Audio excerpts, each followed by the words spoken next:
Hello everybody, I'm Jession, and this is NAEV? Nave? The only thing I can think of is it's like not an escape velocity,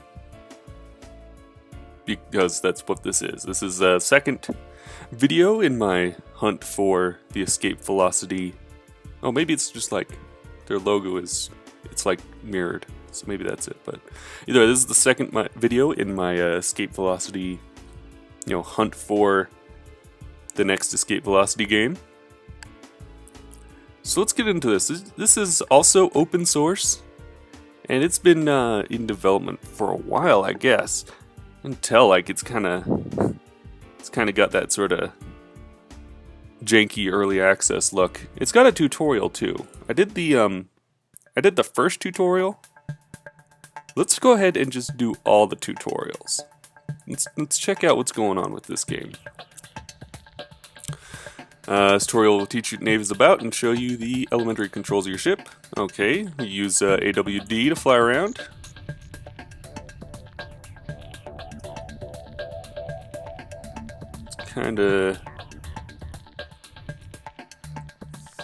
Flying is easy, stopping is another thing. To stop, you'll need to thrust in the opposite of the direction you're in. To make this task easier, you can use S to reverse your direction, then thrust to decrease your speed. Okay, so this is your speed here, apparently. For convenience, you can also automatically turn around and stop by pressing Control S. Also fly towards the mouse, which can be toggled with Control X or clicking your middle mouse button. You need to travel great distances with the star system. To make this easier, you can use the overlay map system. Access with tab, hit that now. This is the system overlaid map. It displays an overview of the star system. Right click on a location to make your ship automatically fly there. Time will speed up during the journey, so you'll be there shortly. Okay, this is interesting. There's a marker on your map. Order your ship to fly to it.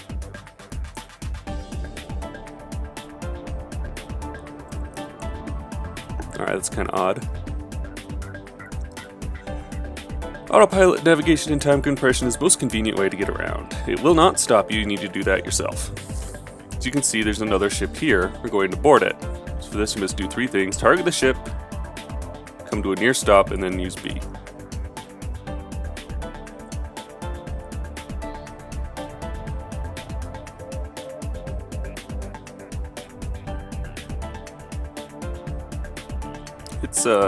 I don't know, it's kind of... The ships turn really slowly. That might just be this specific ship, though. Board. Successfully boarded the ship. Boarding is useful in a number of situations. Yep. Final step is landing. Target a planet with P and then use L. Request landing permission. So we'll go here.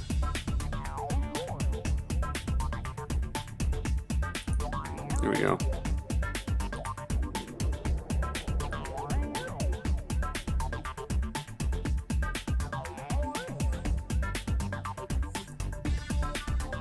Slow down and hit L. Good job, you landed on Paul 2. Game will automatically be saved whenever you land. Yep, that's usual. Press L even if you haven't targeted a planet or station. Automatically tier to get the nearest landable one. Alright.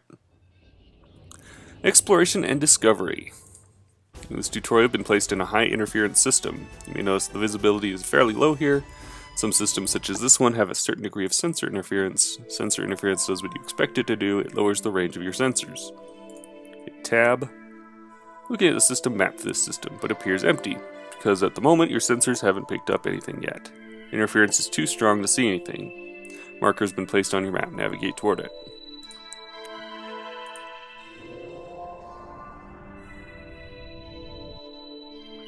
Something just happened. You discovered a planet in the system, called Tane. Planets are the biggest objects you'll encounter in any system, so you will usually discover them before anything else. Alright. Discovered something else, Tane's moon Rain. Moons are a lot smaller and therefore harder to detect.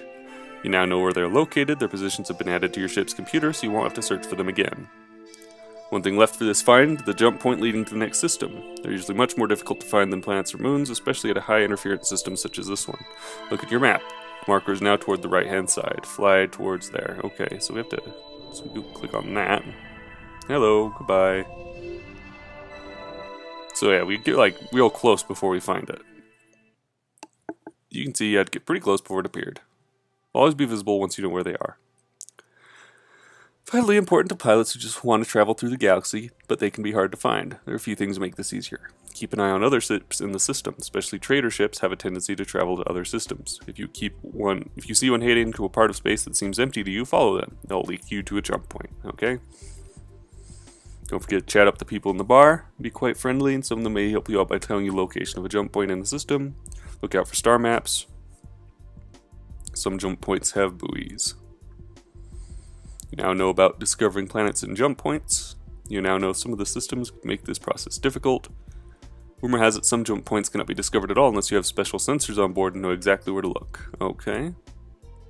Interstellar flight. Travel from one star system to another and how to use the galaxy map. Use the Mohawk system and travel the stars. Each star system is connected to one or more other star systems by means of jump points. These are the only places where you may enter hyperspace, and once you do, you will appear near the jump point leading the other way. So let's press H. Discovered a jump point. Look at the bar at the bottom of the screen. You'll see it has changed to show you selected a hyperspace target. System Mohawk? Is that what it is? Or is that where I am now? Next to nav. Oh, nav unknown. Okay. Fly close and engage your jump drive. Now press C to deselect your target. Opening the galaxy map and clicking on the system you want to go to. Pressing M. There we go. Here's the galaxy map. Bottom lower right says auto nav. Clicking this button will make your ship fly to your selected destination. You also engage the auto nav at any time during flight by pressing Ctrl J. Will continue to jump until it reaches its destination, or you run out of fuel, or you come under attack.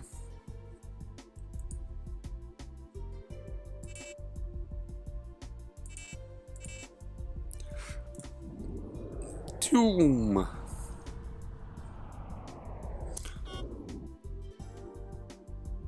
I see, you have to be on this thing. That's weird, that's different.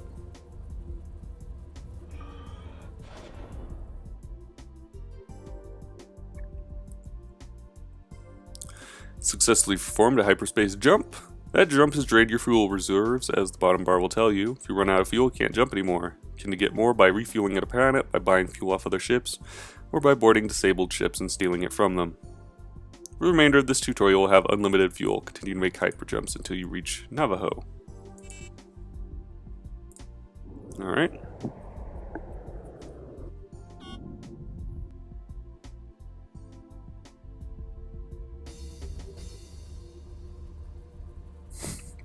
I like the speed bar. Oh, look how fast you're going right there. That's funny. Where are we? Iroquois? Alright. There was a ship.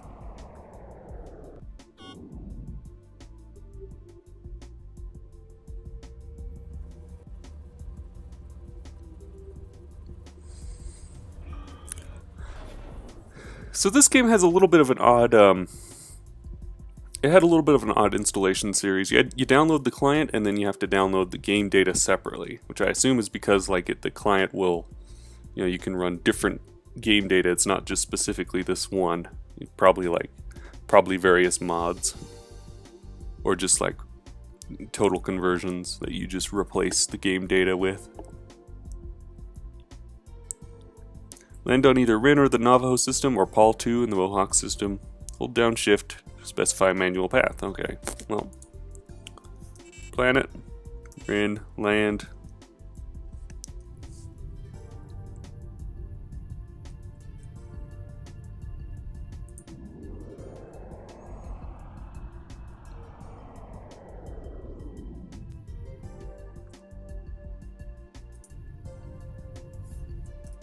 Land. Communications tutorial. Have a built-in communications array. Target whatever you want to contact and press Y. If you have both a ship and a planet targeted, it will contact the ship. Target the nearby ship. Y. Well done. Normally hailing a ship, you may ask it to sell you fuel or bribe it if it's attacking you, but that's about all you can do. Sometimes the mission requires you to contact a ship in order to proceed. Since this is a drone, there's not much you can say to it. Bribe planets. The ship is taking off from the planet below and it's interested in talking to you.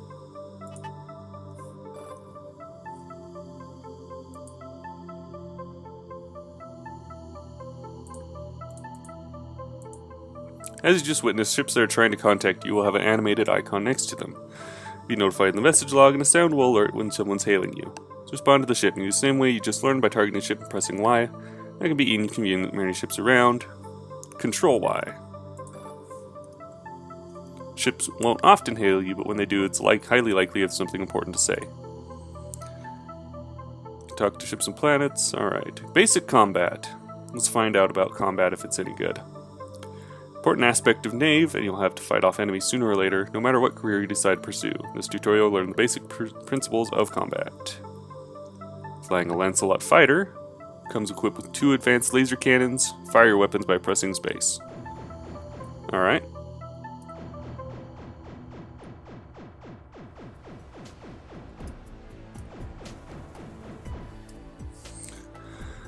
Fired your weapons, you depleted your energy gauge. That'd be this battery, I suppose. Most energy weapons use energy when firing. When you run out, you can no longer use them. Some weapons use ammunition. It does not automatically recharge, you have to buy it. Been equipped with a mace rocket launcher, which is treated as a secondary weapon. Fire it with left shift. Yep, there it is. It's going down.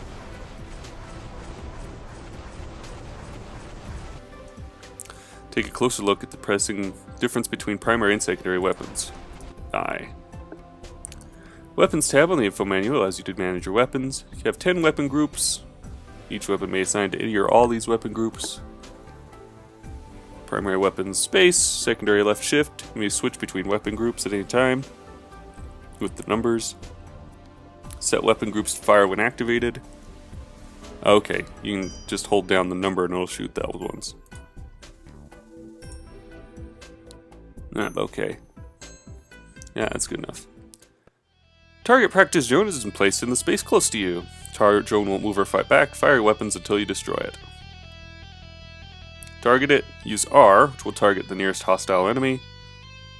It's a good idea to always use targeting. Some weapons only work when you have a target. R.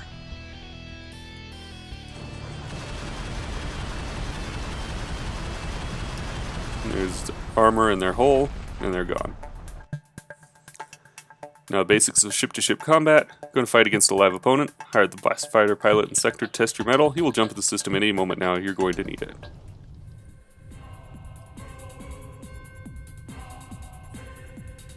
R.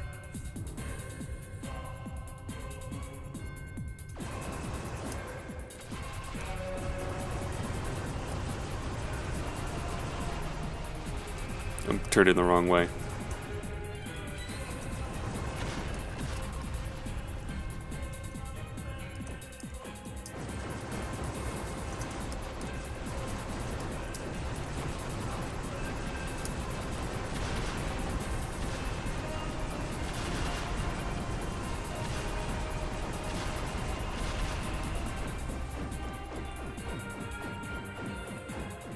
Pop.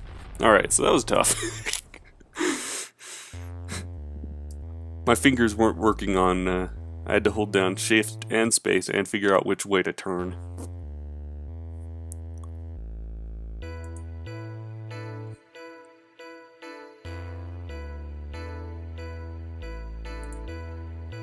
Missile combat. Guided missiles behave differently.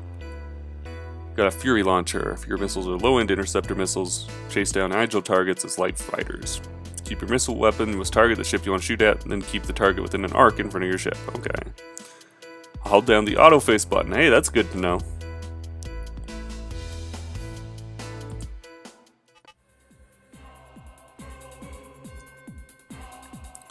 With the weapon locked on, you may have noticed an indicator showing you the lock-on progress. I didn't notice, actually. Soul launchers are treated as secondary weapons by default, so use the left shift. Okay, they fire really slowly.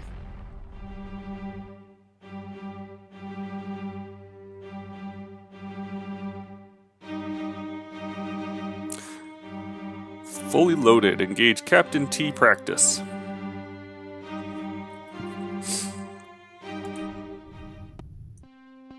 R.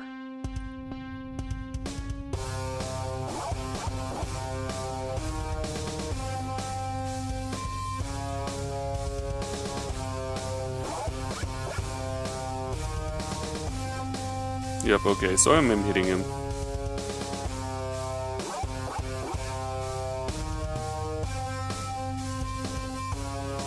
I'm hitting caps lock instead.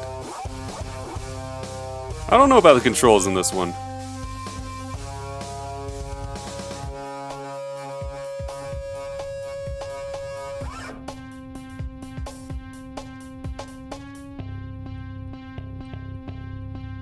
Yeah, I keep hitting caps lock instead.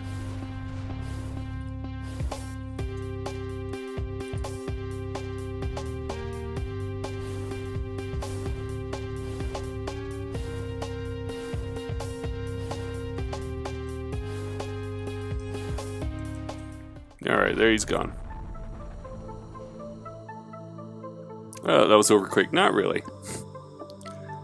Now, a solid grasp on how to use missile weapons. Turreted missile launchers at full 360 degrees. Yep, there you go. Heat accumulates. Generated by outfits, by weapons. You fire weapons, some of the energy you need to fire will be converted into heat. Accumulates in the outfit. The outfit gets hotter and hotter. Starts to lose your efficiency. 2 Vulcan cannons. See how heat builds up in weapons. Try firing into space using space now. So if we look here. Ah, I see. So this is the...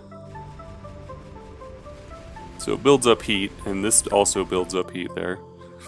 Weapons started shooting slightly off the sides when they heated up. This would be problematic. Always keep an eye on the weapon's heat levels. Weapons get hot, they automatically cool because of the heat flows from the outfits into the ship's hull. A good idea to not use all of your weapons at the same time if you expect a long fight. Turns out there's more to it. We just learned weapons cool down by transferring heat in the ship's hull, but what if the ship's hull gets hot? The ship becomes more visible to enemies. Objects that are harder than the space around them will stand out more. If your ship is hot, you might attract more attention. Another thing that happens is your outfits, which are connected to the hull, start to cool more slowly. Okay, yep. Made your ship rather hot. Notice the ship temperature indicator on the HUD. Also notice how your weapons aren't cooling down anymore. Yeah, I see that. See, having a hot ship is very inconvenient. It would be nice if they could lose your heat somehow, wouldn't it? There are some ways to lose heat. Ships radiate off heat if they are hotter than the space around him. It occurs automatically and continuously, but it's a slow process. And it's reset every time you land. Every ship has a way to go into special cooling mode, active cooldown. Rapidly lose their heat by the end of the cooldown cycle. The ship and all its outfits will have cooled to the galactic base temperature. Press it again. Press Ctrl S to begin braking, then press it again to enter the cooldown mode. You're now in the cooldown mode. You'll see a progress bar above your ship, slowly draining. Bar is completely empty. Your ship will have cooled down. Don't touch any of the controls, or it will be cancelled and you have to restart it. Your energy and shields will not recharge in this mode.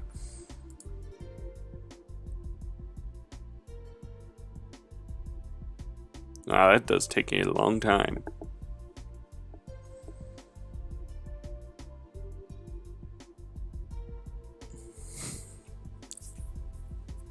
This is really just kind of an odd one. And as I said, I don't know if I like the controls that much. I might have to like switch them around a bit.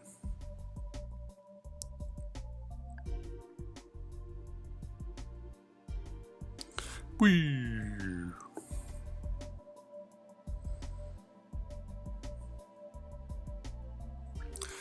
Alright. Heat didn't drop very quickly until it was almost over. It's lost at an exponential rate. It starts off slow and then picks up. It only works if the ship is sitting still. Heat mechanics, activated outfits. There are passive outfits, activated outfits, and weapons. They're covered in another tutorial. They modify your ship in some way, are always in effect, the passive ones. Activated ones can be off, on, and cooldown. While off or in cooldown, the outfit does nothing to you. It only weighs down your ship. When on, its effects are applied to the ship and will consume whatever resources it demands. It's been equipped with a single Unicorp Jammer. This is an activated outfit that helps you evade incoming missiles, but only when it's active. Jammer has automatically been assigned to a group and can be activated by pressing 7. Try activating the jammer, keep an eye on the energy reserves. Yep, it drains it. Drains your energy while it's on. Since you'll need your energy for other things, it's a good idea to only activate it when you need it. Some activated outfits can remain on as long as you have the energy, while others will only stay on for a maximum amount of time. Some outfits will need to go through a cooldown period after shutting off, during which time you can't use them. Now I'll assign it to a group. Disabling. Disabling cannot be done reliably with most weapons in the game. Each weapon deals 2 types of damage, regular damage and stress damage. Stress damage is what causes ships to become disabled. See, in regular escape velocity, you had to be careful. You could disable a ship, but then if you kept firing at it while it was disabled, it would just automatically blow up. So ion cannons will be that's secondary weapons. So that's what that blue bar is, the stress damage.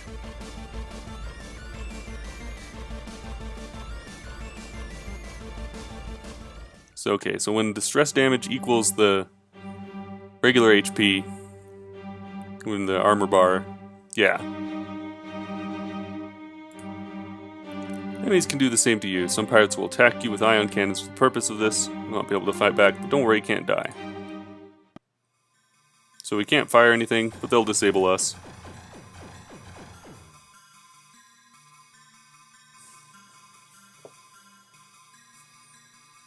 So we can't do anything, we have to sit here and watch. I mean, I kind of get what they're gonna do. I know how it works.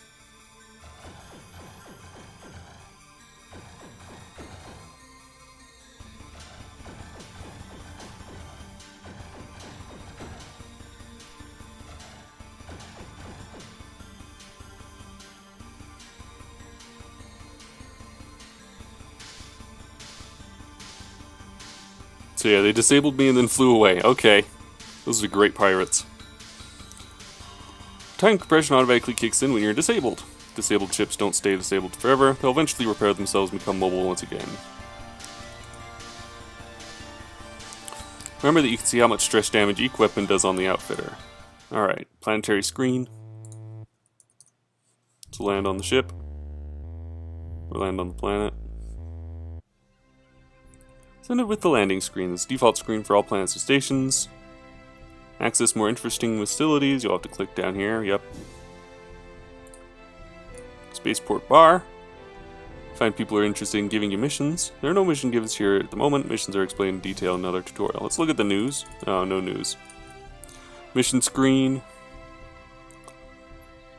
Yep. Outfit. Outfitter. Shipyard. Nothing for sale.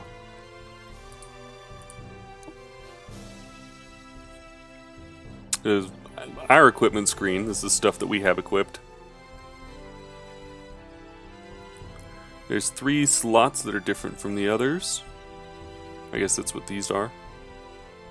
Core slots are special slots only holding their corresponding core outfits. Engine slots only hold engines, system slots only hold systems, and hull systems only hold hull mods. Even if one of these systems is empty, you can't take off.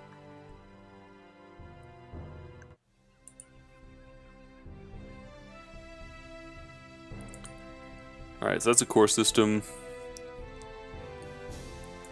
Engines and hull, yep. Commodity market. Buy and sell goods. Trade system is currently in an early stage of development. It'll be explained in a separate tutorial. Okay, nice. Missions and events. Mission is a task given to you, so maybe we'll actually be able to do something here.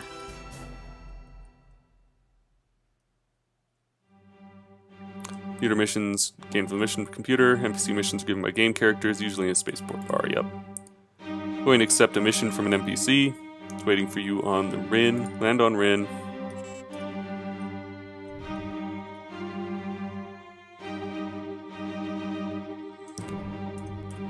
Land. Go to the bar. There's someone here in the bar. We'll give you a mission as you approach him.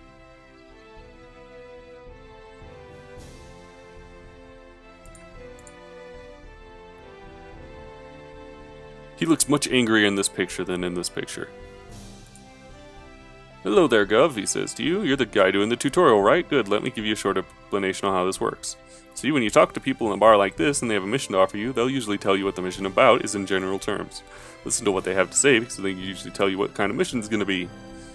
Usually the mission giver will ask you if you want to do the mission at the end. If you think you can't handle it, you can always decline. Don't worry, you'll be able to find the mission giver again later, so no pressure. Send you on information gathering, easy peasy. Just need to fly to Cherokee System, there's an old abandoned station there. Fly to it and come to a stop close to it so your sensors can scan it. Once you do, fly to Paul 2, I'll meet you there. Sure. Okay. Mission objectives will be printed on the screen when in space. Current mission objective will be highlighted in green. Alright. You can abort the mission at any time. Let's take off. Alright, so here's the mission. Go to Cherokee. I guess we'll go here. Auto nav.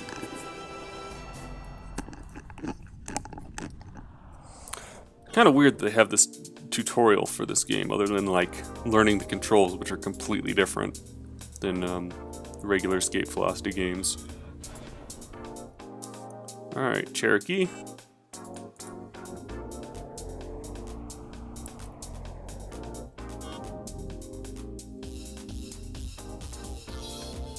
The music's pretty bumpin' though.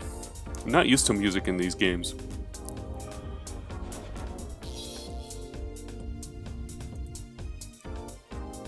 Abandoned station.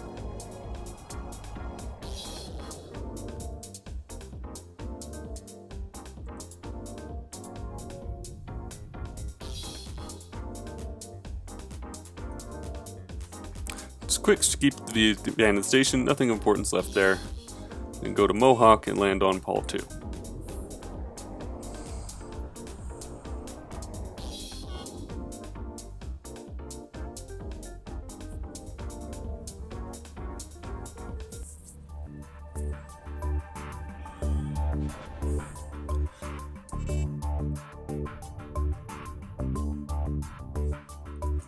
Go tab.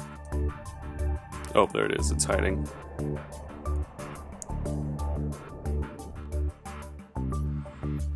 Get close. Land. Manu gave you the mission at the space dock. Not necessarily need to talk to mission givers again if you want to complete the mission. Usually just land on the planet. Alright, take off. Events work the same as missions, but they happen by themselves. You don't get to search them out, you don't get to accept or decline them, nor can you abort them. An event happens to you, you're just going to have to write it out. One is happening to you right now, since this tutorial itself is an event as well. Now know how to play missions. Yep, that's missions and events tutorial. That's all the tutorials, alright. Well, let's spend a few minutes and check out the new game. Let's check out the game itself.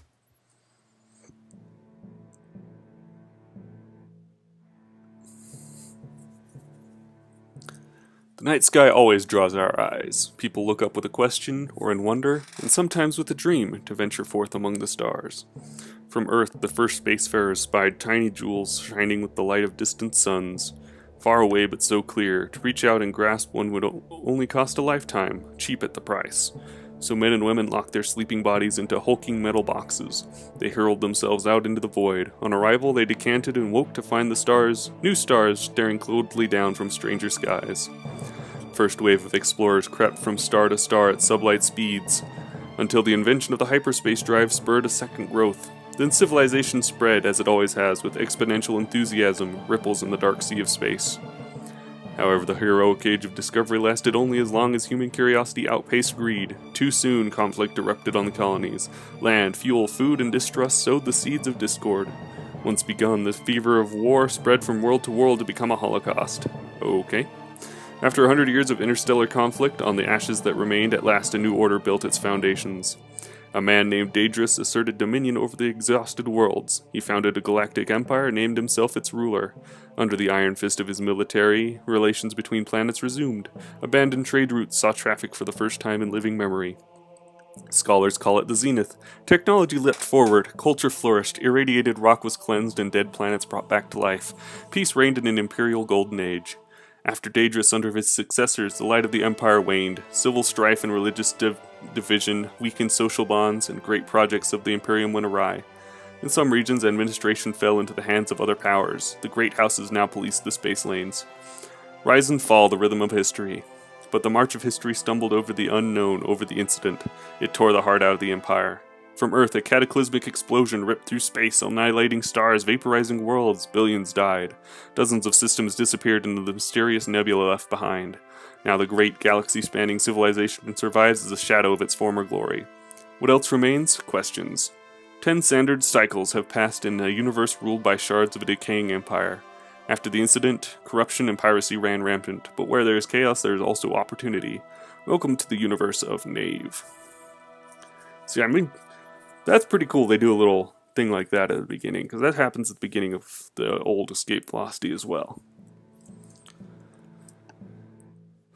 A little, just like, introduction to the way the world works. Alright.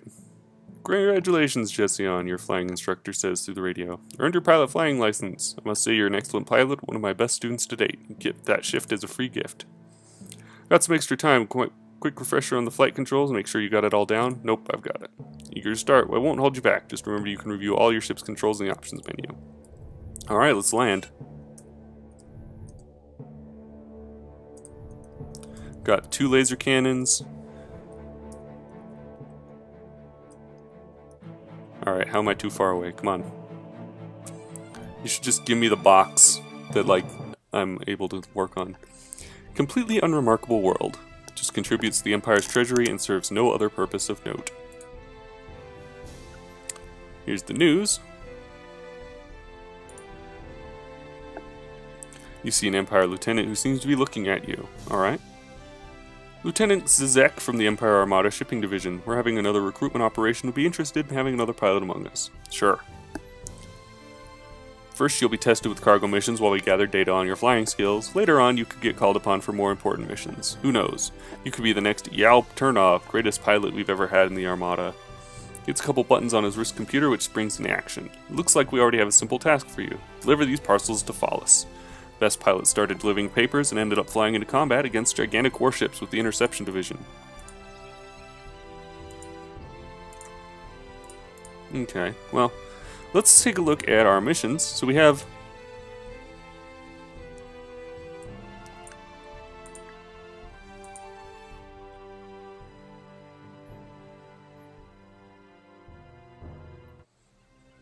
Okay, apparently...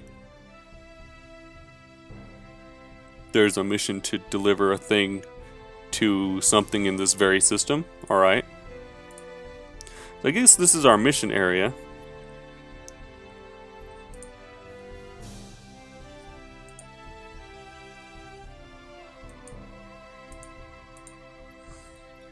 Alright, let's take off. No, not M, tab.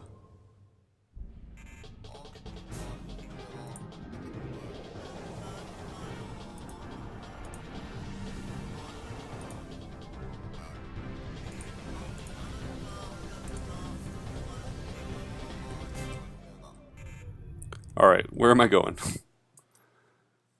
INSS-1 in Hakoy. We're in Hakoy, right? Yeah. Alright, there it is.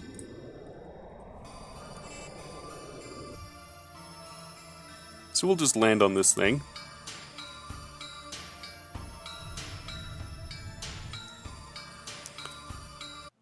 Deliver the medicine, alright.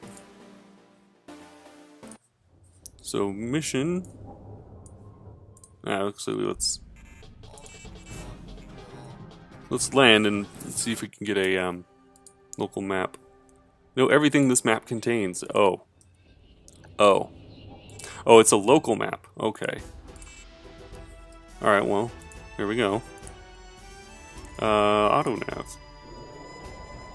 Local map apparently just means what the stuff that's in the system.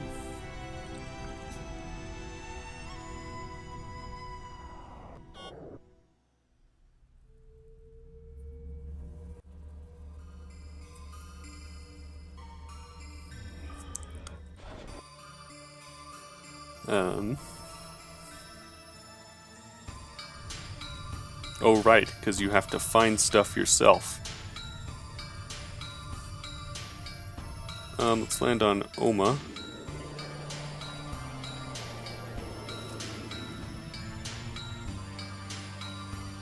And I keep trying to use the keyboard, or the arrow keys, so that's what I'm used to.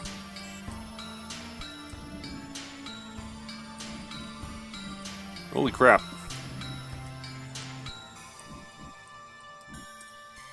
There we go. Alright. Little local map. What is my...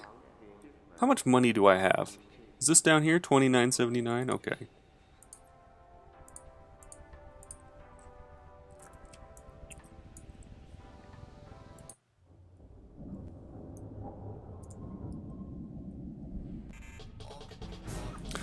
I don't know about that. Having to, like, actually buy maps for things.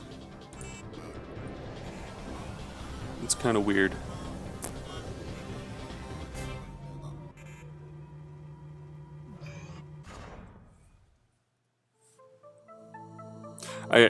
I'm gonna keep checking the map every time because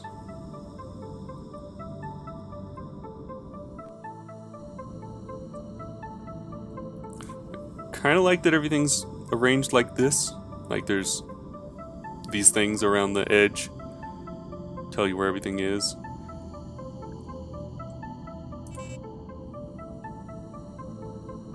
Alright, that's not even a planet to land on.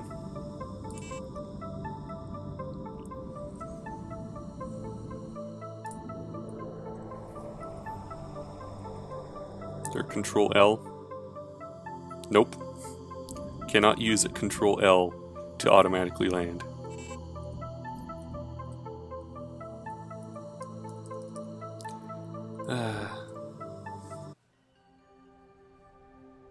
Outfits. Gooey brushed. Oh, that's funny. You can like change the way the thing looks by buying it.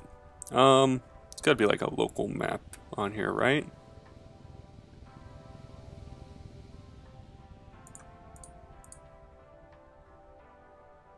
I don't have enough.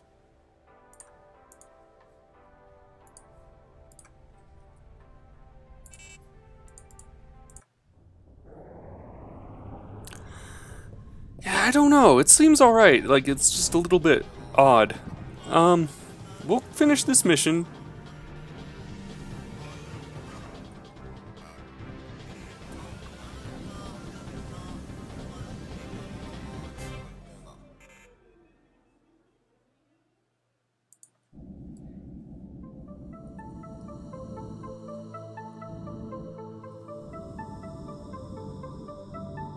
So we discovered Corylus 4 over here.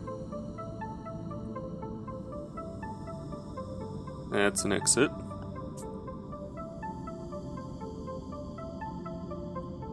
Is there one up here as well? Hey, there's something here.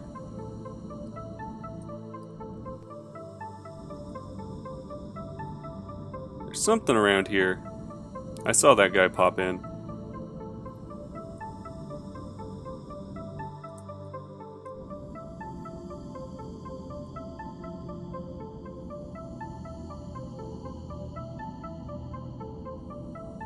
Follow this little blip here. Nope, apparently not.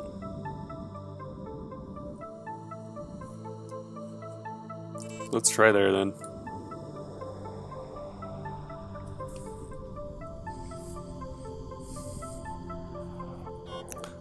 There's some things that I like. I'm not sure what to think of it. I'll give it some more time, I think. Where am I? Oh, receiving hail. Control Y. Viewed by a nondescript pilot who doesn't seem to be affiliated with anyone, no. Hi there, I represent a man by the name of Baron Salterfelt. You may have heard of him in your travels? No? Well, I suppose you can't have it all. Moderately influential man, you see, but no, I'll not bore you with the details. You're looking for hired help.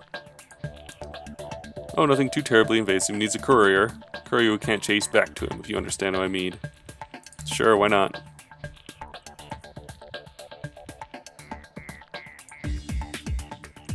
You should fly to the Dvarid World Varia. There's an art museum dedicated to one of the greatest warlords in recent Dvarid history. Drovan or something. Durvan? Anyway, the museum has a hollow painting of the warlord and his military entourage. His lordship really wants his piece of art, but the museum has refused to sell it to him. Uh-huh. So, you're going to Varia to meet with our agents. You should find them in the spaceport bar. They'll get the item onto your ship, and you'll transport out of the space. All quiet-like, of course. No need for the authorities to know until you're long gone. Don't worry, our people are pros. It'll go off without a hitch, trust me. You smirk at that. You know from experience that things seldom go off without a hitch, and this particular plan doesn't seem all that well thought out. Doesn't seem like you'll be in a lot of danger. If things go south, they'll go south well before you're even in the picture. If the authorities somehow get on your case, you'll only have to deal with the planetary police, not the entirety of House Dvarid. His lordship will be taking your delivery in the Ingot system, aboard his ship, the Pinnacle. Once you arrive with the hollow painting aboard your ship, hail the Pinnacle and ask for docking permission. They'll know who you are, so you should be allowed to dock. You'll be paid on delivery. Alright then.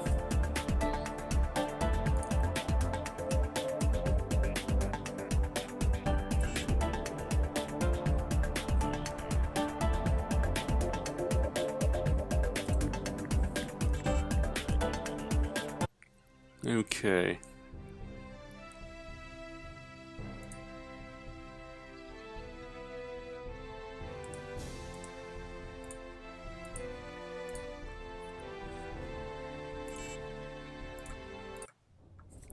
Alright, so yeah, I'm gonna finish this last Empire recruitment. I don't know if I'll bother to do like this illegal mission yet, but who knows, maybe it's like a rare mission that you rarely see.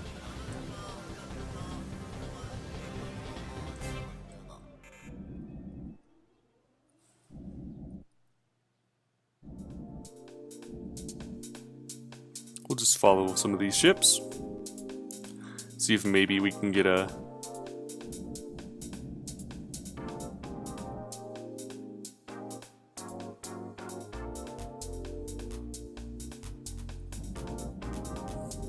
See if maybe we can find a thing. Because yeah, it's really weird having to like either explore or buy a map for each system.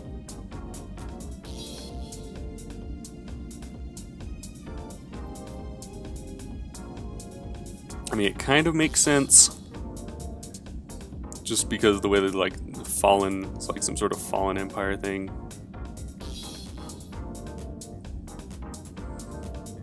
But they should be at least like, I don't know. You should be able to detect certain things from farther away. I'm definitely feeling like I like the other.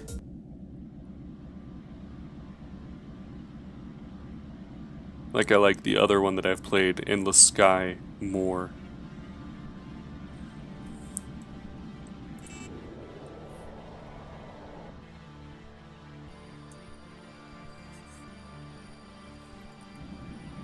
Oh, you can't land here? Alright. Even though it's Class M. It's gotta be like a thing. Come on, right? There's a thing. Whatever. I kind of don't want to explore and look for this stuff. Like, I don't wanna. It's a big pain in the butt.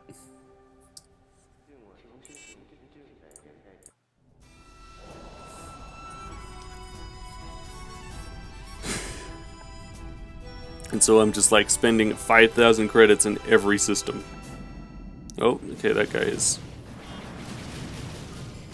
Get me out of here.